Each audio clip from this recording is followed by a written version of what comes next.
बिस्मिल्लाहिर्रहमानिर्रहीम। अस्सलाम वालेकुम डियर स्टूडेंट।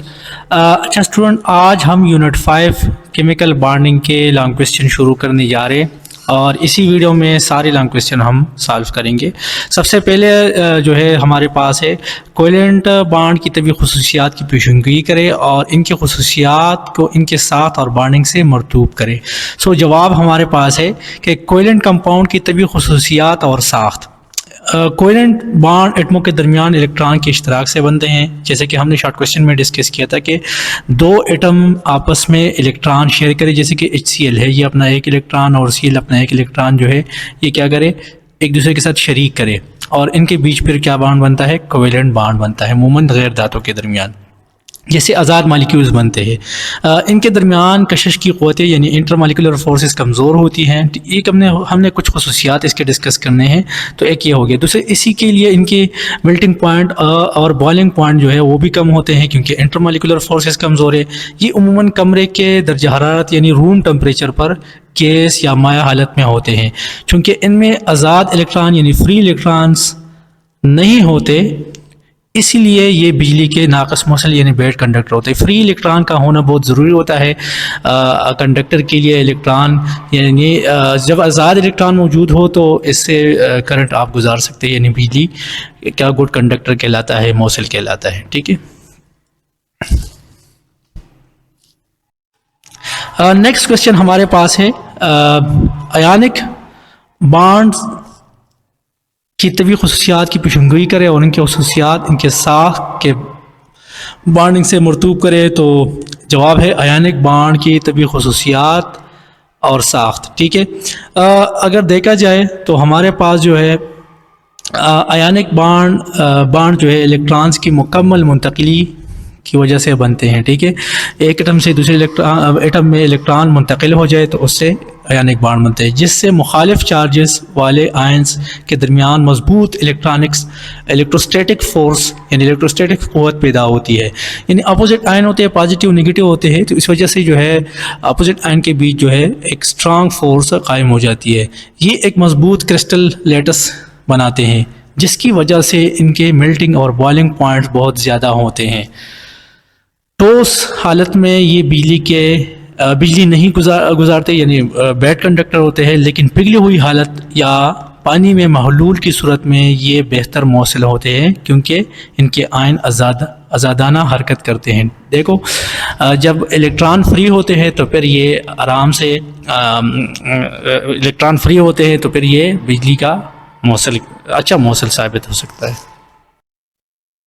अच्छा, नेक्स्ट हमारे पास क्वेश्चन नंबर 3 है, वो है गैर दाती अनासर जैसे कि calcium chloride, oxygen, ammonia, carbon dioxide के दरमियान कोवेलेंट बॉन्ड की तश्कील को डॉट और क्रॉस डायग्राम्स इस्तेमाल करते हुए बयान करें। अच्छा, एक बात याद रखिए, यहाँ पर आपने याद रखनी है कि हमारे पास जो कैल्शियम क्लोराइड है ये इसमें कोवेलेंट बॉन्ड नहीं होता। CaCl2 ये मेटल और नॉन मेटल के बीच बनता है, तो इसमें आयनिक बॉन्ड होता है। ठीक है, तो ये गलत उसने क्वेश्चन दिया है। ठीक है, ये देखना है। अच्छा, डॉट और क्रॉस स्ट्रक्चर यानी आप जो कोवेलेंट कंपाउंड है उसको हम लीवेज स्ट्रक्चर से रिप्रेजेंट करते हैं, डॉट से।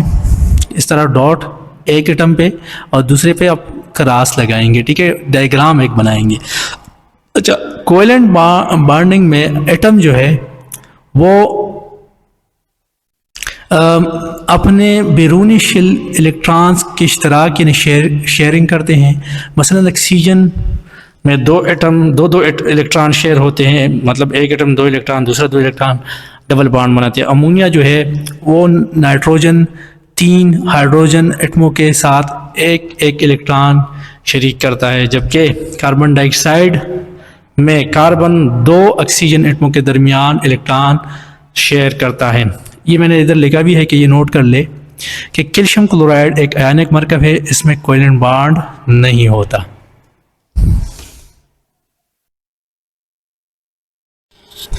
अच्छा, अब हमने क्रॉस डॉट स्ट्रक्चर बनाने ऑक्सीजन अमोनिया कार्बन डाइऑक्साइड की, ठीक है। तो पहले ऑक्सीजन का बना देते हैं। ऑक्सीजन मॉलिक्यूल हमारे पास इस तरह होता है O2 के फॉर्म में, ठीक है। क्रॉस डॉट स्ट्रक्चर में हमने दोनों एटम्स के इलेक्ट्रॉन शो करने हैं, और एक को क्रॉस से दूसरे को डॉट से। फॉर एग्जांपल हमारे पास ऑक्सीजन है, उसका एटॉमिक नंबर 8 है, तो मतलब इसके फर्स्ट शेल में अगर देखा जाए K में तो इसके 2 इलेक्ट्रॉन है, और L में जो है वो हमारे पास 6 इलेक्ट्रॉन है, ठीक है। तो लास्ट शेल में इसके अगर देखा जाए इस तरह, फर्स्ट शेल में 2 हो गए, सेकंड में हमारे पास इसके 6 है। अब लास्ट शेल में 8 मुकम्मल करने के लिए इसको 2 इलेक्ट्रॉन की ज़रूरत है, ठीक है। इस तरह दूसरे ऑक्सीजन के लिए भी यही सूरत हाल है, ठीक है। दूसरे ऑक्सीजन भी सेम टू सेम इस तरह है। अब क्रॉस डॉट स्ट्रक्चर में हमारे पास वैलेंस शेल इलेक्ट्रॉन हिस्सा लेते हैं, ठीक है। तो हमने इस तरह करना है। फॉर एग्जांपल हमारे पास ये एक ऑक्सीजन है, ठीक है, ये एक ऑक्सीजन है, ठीक है, और ये हमारे पास कोवेलेंट बॉन्ड के थ्रू अटैच है, ये दूसरा ऑक्सीजन है, ठीक है। अच्छा, इस एक ऑक्सीजन के इलेक्ट्रॉन जो है लास्ट शेल के इलेक्ट्रॉन 2 ही हिस्सा लेंगे, क्योंकि हमारे पास बाकी लोन पेयर में। तो हमने इसके इलेक्ट्रॉन को जो है वो हमने इसके इलेक्ट्रॉन डॉट से क्रॉस से डिनोट करने, ये 1 2 3 4 5 और 6, ठीक है, ये इसके इलेक्ट्रॉन है, ठीक है। इस दूसरे का अगर देखा जाए तो दूसरे के इलेक्ट्रॉन हम डिनोट करते हैं डॉट से, ठीक है, 1 2 3 4 और एक इसके साथ 5 और 6, ठीक है। तो ये हमारे पास दूसरा ऑक्सीजन हो गया, और ये डबल बॉन्ड बनाता है क्योंकि 2 इलेक्ट्रॉन शेयर हो रहे हैं, ठीक है। तो ये हमारे पास क्रॉस डॉट स्ट्रक्चर है ऑक्सीजन के लिए। अच्छा, नेक्स्ट हमने अमोनिया का देखना है, ठीक है। अमोनिया जो है वो हमारे पास एक आयन कोवेलेंट कंपाउंड है, ठीक है, और इसका क्रॉस डॉट स्ट्रक्चर जो है वो हमने अभी देखना है। अमोनिया हमारे पास है, इसका फार्मूला है NH3, ठीक है। सो N के साथ जो है 3 हाइड्रोजन आए हैं, कोवेलेंट बॉन्ड के थ्रू शेयर किए हैं इलेक्ट्रॉन, ठीक है। अच्छा, अब इसका नाइट्रोजन का अगर देखा जाए तो लास्ट शेल में इसके कितने हैं, 7 है टोटल, फर्स्ट में 2, सेकंड में 5, ठीक है। तो 3 इलेक्ट्रॉन की ज़रूरत है। हाइड्रोजन को अगर देखा जाए तो उसके एटॉमिक नंबर 1 है, तो डुप्लेट मुकम्मल करने के लिए, मतलब 2 इलेक्ट्रॉन मुकम्मल करने के लिए उसको 1 की ज़रूरत है, ठीक है। अच्छा, हमने क्रॉस डॉट स्ट्रक्चर बनाना है, ठीक है। सो नाइट्रोजन जो है वो सेंटर में आएगा, ठीक है, क्योंकि तरीका ये है कि जो ज़्यादा इलेक्ट्रॉन शेयर कर रहा है वो सेंटर में आएगा, ठीक है। ये हमारे पास नाइट्रोजन है, उसके इलेक्ट्रॉन आप डॉट से हमने डिनोट करने हैं, ठीक है। डॉट से हम इसको रिप्रेजेंट करते हैं, एक मार्कर उठाते हैं, ठीक है, इस तरह। अच्छा, इसके लास्ट शेल में कितने इलेक्ट्रॉन है, 5 है, ठीक है। तो हमारे पास ये एक हो गया ये, ठीक है, दूसरा ये, और ये तीसरे हाइड्रोजन के साथ, ठीक है।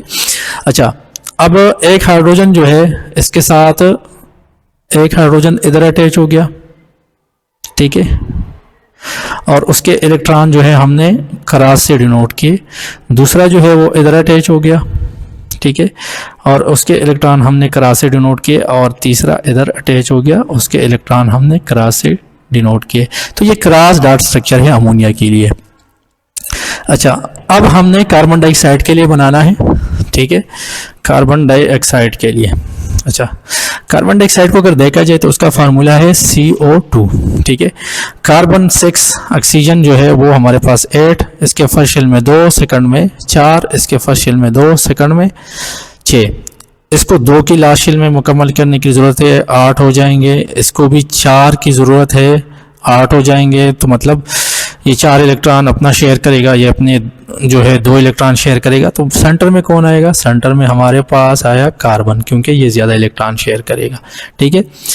अच्छा, इसके साथ जो है हाइड्रोजन यहाँ पर सॉरी ऑक्सीजन जो है यहाँ पर आएंगे, ऑक्सीजन एक साइड पे, ठीक है, और दूसरे साइड पे भी ऑक्सीजन इस तरह आएगा।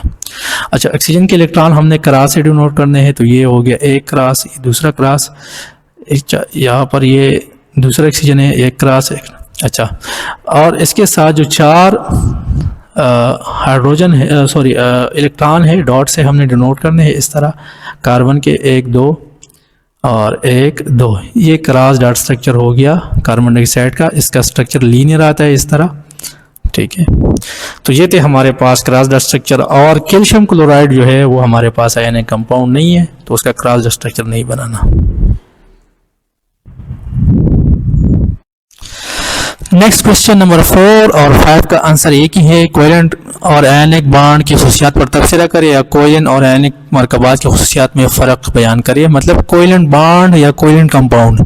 कोवेलेंट बॉन्ड जो है हमारे पास या आयनिक बॉन्ड जो है वो हमारे पास एक प्रोसेस है, और जिस प्रोसेस आयनिक बॉन्ड जो है, जो कंपाउंड हमारे पास जिसमें आयनिक बॉन्ड होता है उसको हम कहते हैं आयनिक कंपाउंड और या मरकबात, और जिसमें कोवेलेंट बॉन्ड होता है उसको हम कहते हैं कोवेलेंट मरकबात, ठीक है। तो ये सब जो है, ये दोनों क्वेश्चन जो है ये एक ही जैसे, इनका आंसर सेम ही है, ठीक है। तो हमने इसका कंपैरिजन करना है। कंपैरिजन के लिए हमने बीच में लाइन खींचना है। कोवेलेंट कंपाउंड और आयनिक कंपाउंड, इसकी तश्कील जो है कैसे होती है। हमें पता है कि कोवेलेंट जो है बॉन्ड वो इलेक्ट्रॉन के बाहमी इश्तिराक से बनते हैं, लेकिन आयनिक बॉन्ड जो है वो एक एटम से दूसरे में इलेक्ट्रॉन जो है, जैसे कि ए बी है, इससे इलेक्ट्रॉन इसमें मुंतकिल हो गए तो हमारे पास आयनिक बॉन्ड बनता है। तभी हालत अगर देखा जाए, ये गैस, माया या नरम ठोस की हालत, तीन हालत में पाया जाता है। ये उमूमन सख्त और कलमी ठोस होते हैं, मतलब ये सॉलिड फॉर्म में ज़्यादा होते हैं। मेल्टिंग पॉइंट और बॉइलिंग पॉइंट को अगर देखा जाए तो इनका मेल्टिंग पॉइंट और बॉइलिंग पॉइंट निस्बतन कम होता है, क्योंकि वीक इंटरमॉलिक्यूलर फोर्सेज होते हैं। इसका मेल्टिंग पॉइंट और बॉइलिंग पॉइंट ज़्यादा होता है क्योंकि स्ट्रांग इंटरमॉलिक्यूलर फोर्सेज होते हैं इनके बीच। बिजली के मौसल, ये आमतौर पर बिजली के गैर मौसल होते हैं। Bad conductor of electricity due to, आज़ादाना तौर पर इनमें इलेक्ट्रॉन फ्री होते नहीं है, और मौसल के लिए जो है इलेक्ट्रॉन का फ्री होना ज़रूरी है। महलूल या पिघली हुई हालत में ये बिजली गुजारते हैं, ठीक है। तो ये आप अगर इसको महलूल की शक्ल में या पिघली हुई हालत में आपको मिले तो ये बिजली का अच्छा मौसल है। नेक्स्ट क्वेश्चन नंबर 6 है, वजाहत करें कि आयनिक मरकबात आबी महलूल या पिघली हुई हालत में बिजली के अच्छे मौसल क्यों होते हैं, ठीक है। उमूमन आयनिक मरकबात जो है, आयनिक कंपाउंड जो है वो बिजली के गैर मौसल होते हैं, लेकिन ये अच्छे मौसल हो सकते हैं अगर ये आपको आबी महलूल या पिघली हुई हालत में मिले, ठीक है। और उसका मेन रीज़न ये है कि आबी महलूल या पिघली हुई हालत में इसके आयंस फ्री होते हैं, तो तभी ये बिजली का अच्छा मौसल साबित हो सकता है। आयनिक मरकबात ठोस हालत में बिजली नहीं गुजारते क्योंकि इनके आयन मजबूती के साथ, क़ुव्वत कशिश के साथ की वजह से एक जगह से दूसरी जगह साकिन होते हैं, ठीक है। लेकिन जब उन्हें पानी में हल किया जाता है या पिघलाया जाता है तो ये मजबूत बॉन्ड्स टूट जाते हैं, ठीक है। फॉर एग्जांपल ये हमारे पास एक आयनिक कंपाउंड है NaCl, ठीक है। इसको अगर आप पानी में डालते हैं, ठीक है, तो ये इसके आयंस जो है वो फ्री हो जाते हैं Na+ में और Cl नेगेटिव में, ठीक है। तो यहाँ से ये जब आयंस में फ्री होते हैं तो इसके इलेक्ट्रॉन फ्री हो जाते हैं, और तभी ये बिजली का एक अच्छा मौसल साबित हो सकता है, ठीक है। तो ये आज़ाद आयंस बिजली को एक जगह से दूसरी जगह मुंतकिल करने का जरिया बनते हैं, इसलिए ये आबी महलूल या पिघली हुई हालत में बिजली के बेहतर मौसल हो सकते हैं। नेक्स्ट क्वेश्चन हमारे पास है, होमो एटॉमिक मॉलिक्यूल और हेटेरो एटॉमिक मॉलिक्यूल का मुआवजा करना है, ठीक है। याद रखें, ये हमने शॉर्ट क्वेश्चन में भी डिस्कस किया था। होमो एटॉमिक मॉलिक्यूल, होमो का मतलब होता है एक जैसा, ठीक है, और हेटेरो का मतलब होता है मुख्तलिफ, ठीक है। सो इसका हमने कंपैरिजन करना है, लाइन हमने खींचना है। एटमों की अक़साम, उमूमन हेटेरो एटॉमिक जो है वो हमारे पास ये मुख्तलिफ अक़साम के एटम पर मुश्तमिल होते हैं, जबकि होमो एटॉमिक जो है एक ही किस्म के एटम पर मुश्तमिल होते हैं। नुमाइंदगी, ये किसी मरकब की नुमाइंदगी करते हैं। अगर देखा जाए तो होमो एटॉमिक मॉलिक्यूल ये किसी ख़ास आंसर की नुमाइंदगी करते हैं। कीमियाई बॉन्ड, इनमें एटमों के दरमियान उमूमन पोलर बॉन्ड होता है, ठीक है।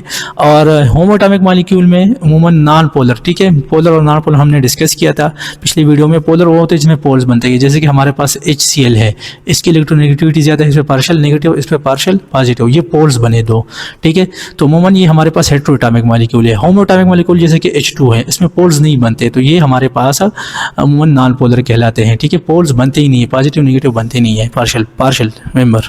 अच्छा, मिसाल के तौर पर हेटेरो एटॉमिक H2 है, होमो एटॉमिक हाइड्रोजन गैस है। हेटेरो हमारे पास दूसरी मिसाल CO2 है, और N2 जो है हमारे पास होमो एटॉमिक है। नेक्स्ट क्वेश्चन नंबर 8 है, कीमियाई बॉन्ड के अक़साम के नाम बताएं, वजाहत करें इनमें कौन सा सबसे मजबूत होता है, ठीक है। तो याद रखें, कीमियाई बॉन्ड के अक़साम और मजबूती। कीमियाई बॉन्ड जो है अहम अक़साम, इसमें आयनिक बॉन्ड है, कोवेलेंट बॉन्ड है, कोऑर्डिनेट कोवेलेंट बॉन्ड शामिल है। ठीक है, इनमें से आयनिक बॉन्ड सबसे ज़्यादा मजबूत समझा जाता है। इसकी वजह यह है कि ये मुखालिफ चार्ज वाले आयंस के दरमियान एक बहुत ही ताकतवर इलेक्ट्रोस्टैटिक फोर्स के थ्रू जुड़े होते हैं और जैसे तोड़ने के लिए बहुत ज़्यादा तवानी दरकार होती है। सबसे ज़्यादा मजबूत जो है वो उनमें से आयनिक बॉन्ड है, क्योंकि आयंस के बीच मजबूती के साथ डिफरेंट आयन पॉजिटिव और नेगेटिव के बीच जो है strong electrostatic force of attraction के थ्रू अटैच होते हैं। ठीक है, नेक्स्ट क्वेश्चन हमारे पास है, तयन करें कि FeSO4 एक हेट्रोएटॉमिक या होमोएटॉमिक मॉलिक्यूल है। तो ये तो बहुत ही क्लियर है, फेरस सल्फेट जो है हमारे पास डिफरेंट एटम से बना है, जैसे कि आयरन है इसमें, सल्फर है इसमें और ऑक्सीजन है, तो डिफरेंट एटम हो गए। तो ये हमारे पास एक हेट्रोएटॉमिक मॉलिक्यूल या फार्मूला यूनिट है। इसकी वजह यह है कि ये मुख्तलिफ अक़साम के एटम यानी आयरन, सल्फ़र और ऑक्सीजन के कीमियाई मिलाप से बना हुआ है। जैसे और होमो एटॉमिक मॉलिक्यूल के बरकस जिसमें सिर्फ एक ही आंसर के एटम होते हैं। सो FeSO4 जो है 3 मुख्तलिफ किस्म के अनासर यानी एलिमेंट्स के एटम मौजूद है जो इसे हेट्रोएटॉमिक बनाते हैं। ठीक है बच्चों, ये थे हमारे पास इस एक्सरसाइज के short long question. Next video में इंशाल्लाह यूनिट नंबर 6 के शॉर्ट क्वेश्चन करेंगे। अल्लाह हाफ़िज़, तब तक।